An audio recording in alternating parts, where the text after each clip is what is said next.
Have you ever finished a movie then felt offended by its existence? There's plenty of terrible movies that come out, however, they usually don't offend me with the mere existence of themselves. I'm like, usually, well, that was a movie, or just forget about it the next day. A couple weeks ago, I watched a movie I was mildly excited for. Of course, I curbed my expectations of it. I did my normal dream movie watch along, sitting down, readying up for whatever trip this was gonna be. I knew it wouldn't be as special as its original source material. There's no real way it ever really could be. Because of course, it was a video game adaptation movie, and we all really know how those turn out. And I'd have to say, after watching this movie, my disappointment was immeasurable and my day is still ruined. Until Dawn, a game that came out in 2015, was a smash hit across the internet and gaming hub. Around 4.3 million copies of the game were sold as of 2022. Everyone was playing this game when it came out, and continued to for years after. Hell, I even heard stories of people buying PlayStations just to play this game. But what made this game so special? My original exposure to this game was watching YouTubers like Markiplier and Jacksepticeye doing their playthrough of it. I was still in high school and poor as hell, so I didn't have a PlayStation growing up to experience it myself, so I had to rely on watching Let's Plays of the game. Hell, I never even owned a PlayStation until the Final Fantasy remake came out in 2020. I bought a PS4 just to play it, then found out it would be released on other consoles a few weeks after spending all the money to get myself a PlayStation. I finally got to experience this game firsthand after I personally started streaming for fun. They dropped a remastered version of the game and I streamed my playing of it for the first time back in October of 2024. And I gotta say, even though I had watched people play it like 8 years prior, even though it was a very story-driven game and I knew the twists and turns coming, it was still very fun and engaging experience. The story was good, the character writing was top tier, and I once again found myself engrossed in the story of this universe. You see, I've always been a person who gets really engrossed into horror, thriller, and the like. I think the medium itself is extremely underrated and doesn't get the level of attention that it deserves. There's an array of amazingly well-made films, movies with interesting and intriguing stories, or ones that deal with intense philosophical and psychological conundrums that just don't get the level of tension that they deserve just because they're under the umbrella of horror. And I do understand that there's a lot of slop that takes away from the good ones, but that happens in normal cinema too. No way. Due to the engrossing character writing, I had so much sympathy for the characters in the end, even the ones that were kinda dicks in the beginning, except Emily. What you think? At least I can think. 4.0 bitch, on a roll. Suck on that when you're trying to sleep your way into a job. All my homies hate Emily. Every character had nuance, and even when they had made mistakes, there were parts of them that you just wanted to like. At the beginning of the game, I did not like Mike or Jessica. They seemed like the generic jock couple, but by the end, Mike was a strong-willed guy who cared about his friends and did whatever he could to save them. And Jessica was a strong trooper who didn't give up despite constantly coming across obstacles that would have made the average person give up. Even Josh, who intentionally tormented his friends, was a sympathetic character, a man who lost both of his sisters, and his friends were an indirect cause of it. It affected his mind and sent him down a spiral that destroyed his psyche. And I was emotionally affected if I lost any characters. Fucking Sam! Sam!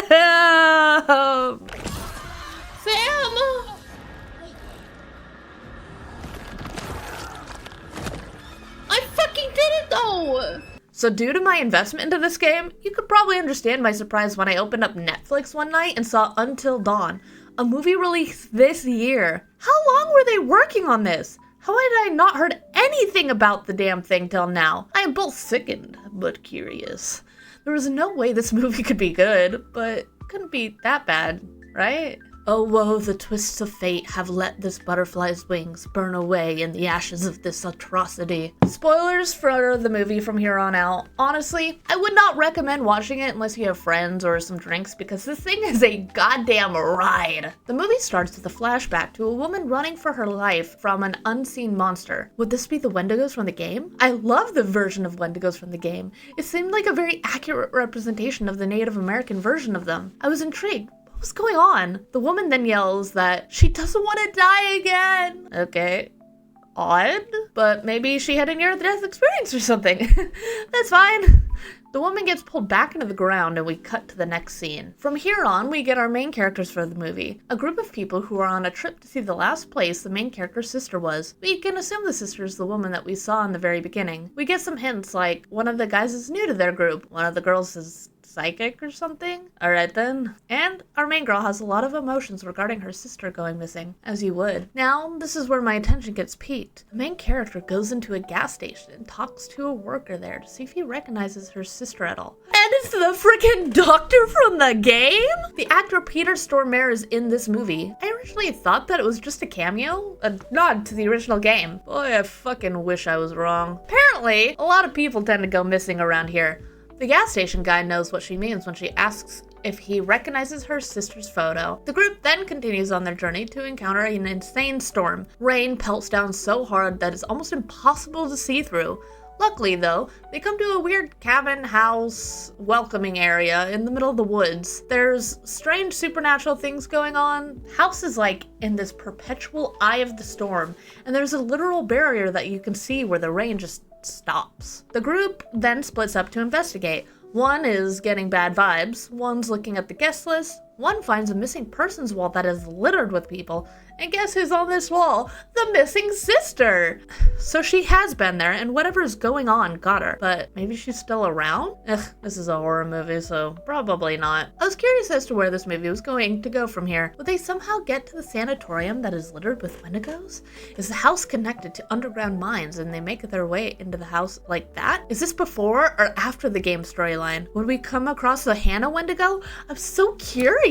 And then everyone dies. 20 minutes into the fucking movie, and the whole cast is just slaughtered by a goddamn slasher villain? Why is he dressed up like Josh's fake killer persona that he used to torment people during the game? Seriously, after this happened and all the characters died in the first 20 minutes to a slasher killer at that? I was stunned. And honestly, I didn't know what to think. Then time shifts and everyone restarts back to a point earlier in the movie. This is a fucking time loop movie. The Until Dawn movie is a fucking supernatural time loop movie! The amount of rage that I was feeling in this moment was intense. And what's annoying is that despite the few horror tropes, the movie is actually kind of enjoyable at some points. It just didn't feel Until Dawn. And you know what they fucking say in this movie? To survive the time loop, you just have to make it until dawn. Jesus fucking Christ! I understand the complexity of making the mechanics of a video game work in a movie format. However, it looks like they combined the ability to load save files and the totems that help you avoid danger into one whole time loop mechanic that honestly doesn't really work well to honor the original game. And Until Dawn,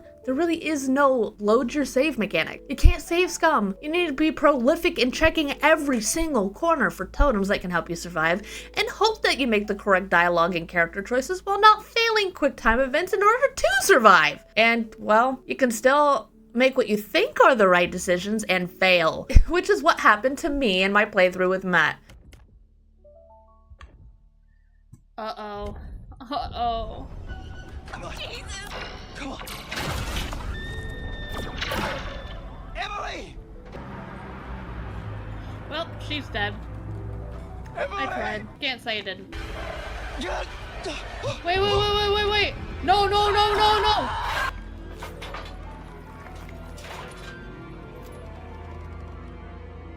Though I hated Emily, I tried to have Matt save her and died for it. Should have just let her die. Continuing on with the movie, the characters deal with a couple of loops, discovering some info here and there. There's a witch who says that they have to survive the night or they will become a part of it. It seems that there are different monsters and entities lurking around and popping in and out to try to kill the crew in different ways, including whatever this giant fucking thing is supposed to be. What even is that? It's never explained and it never reappears. They eventually come to the conclusion that they need to escape before 13 nights or they will be stuck here forever, because that's around the time that all the names die off in the welcome book. On the night where they hole themselves up in a bathroom, they drink some water because they're thirsty, which I get, but also, that does not look like water I would even drink when dying of thirst. My intuition is correct because drinking the water while in this place causes you to explode. What even is this movie?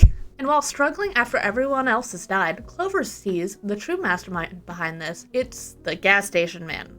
He is Dr. Hill, just like in the game. Why, God? Why? After the loop, the group finds a series of video recordings of what he has been doing. After a mining accident caused a major disaster that destroyed the whole town, the ghosts left by the event created this area which became a time loop to torment those who had come to town. The doctor, seeing this as an opportunity to document the psyche under the intense stress and traumatic situation, found that he could eventually get people to transform into Wendigos. That's how they included them. Not miners that get lost on the mountain after collapse, not people who get lost wandering the mountain, just... And they're made from this magical time loop by those that eventually give in to the torments and temptations. I gained true hatred at this point. It felt like they were actually shitting on the game's original story. The Wendigos are made by Hill because of the stress and trauma of the time loop. I cannot make this shit up. The most annoying part is that Dr. Hill's whole reason for doing this is because he found it interesting, because he was a psychologist. There's no tragic backstory, no history with someone lost to the monsters, no family or friends, connections given to us. Just, yeah. I wanted to see how people would react to this stuff. It's kind of fun. He was sent to the town after the collapse to help people, and his first inclination was stick them in a time loop and see if they turn into Wendigos. I feel as though my crash outs that occurred while I was watching this train wreck of a movie were valid. The crew contacts the doctor and find out that they can survive as long as one person dies.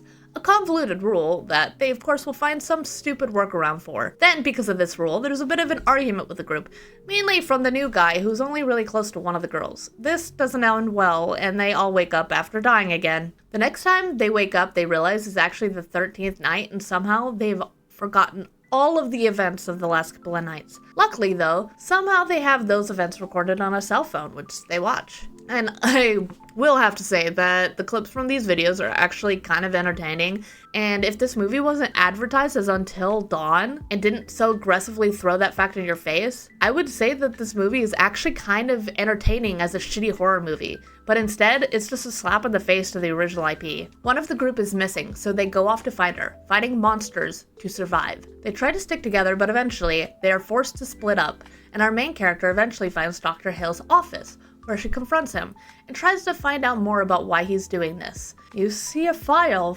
on Josh from the game? Oh, fuck you, movie. Fuck you. She eventually beats the bad guy by tricking him into drinking water from the loop by sneaking it into his coffee. He explodes. Then they rescue the other missing girl, and since the doctor is dead, that means somebody died and they can escape. Yay. Everyone survives. Neat. Zero real stakes. Easter eggs to the game that feel like pandering, and we legit learn no real things. Get that fucking shit out of here!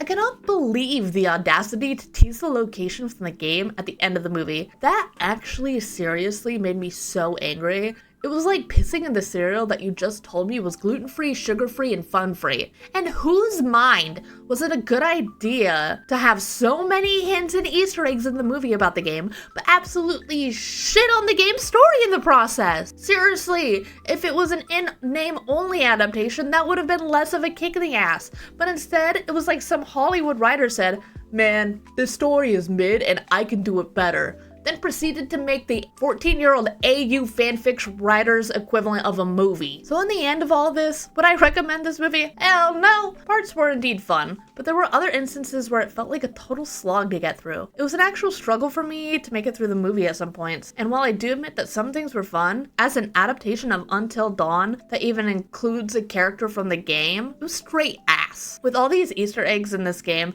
it was obvious that they knew enough about the game to include stuff like Josh's psyche valve, Dr. Hill, the look of the masked murderer, and even the cabin that a fair portion of the game takes place in, but didn't care enough about the game to include these things respectfully. I don't know if I can think of another adaptation of something that actually takes things from its source material and then uses them as shiny toys to get you excited while completely missing the things that made the original so amazing in the first place. Maybe I'm just so blinded by rage that I can't think of another one. A better way this movie could have gone started the same as a movie. A group of friends goes looking for the main girl's sister. They see the gas station guy, who can still be Peter Stormare, but just leave him as like a cameo Easter egg. Then they end up at the main house, an abandoned place that has signs that the sister was there. While they investigate, they find a totem, and the girl who's more spiritually inclined has a vision that leads them where the sister went. Before night falls, they decide to investigate this old sanatorium, which is where clues to the sister lead. There, of course, would be some discourse on whether they should keep looking or give up and inform authorities. Unfortunately, due to the poor structure from the sanatorium, the floor collapses and half fall down into mines, and half are stuck searching the sanatorium. Both groups would find clues as they search, including some more strange totems that show them flashes of the future, pictures of miners that had been rescued but something's wrong. Meanwhile, there are things lurking in the dark, hunting them. Creaks in the old wood, shadows reflecting on the walls.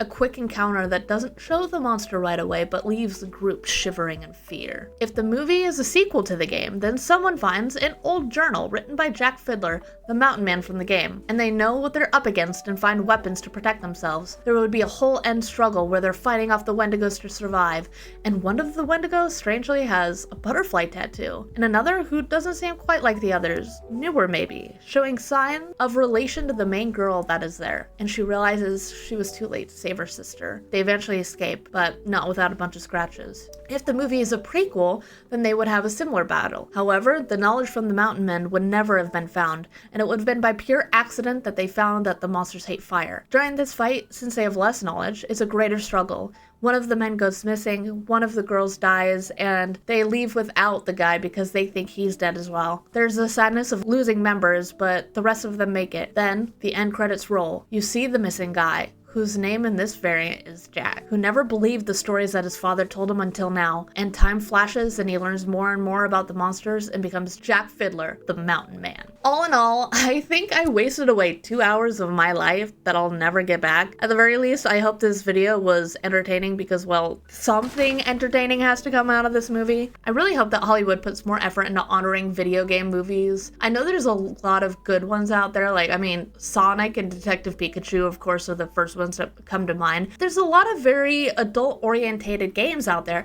that would make for stellar movies.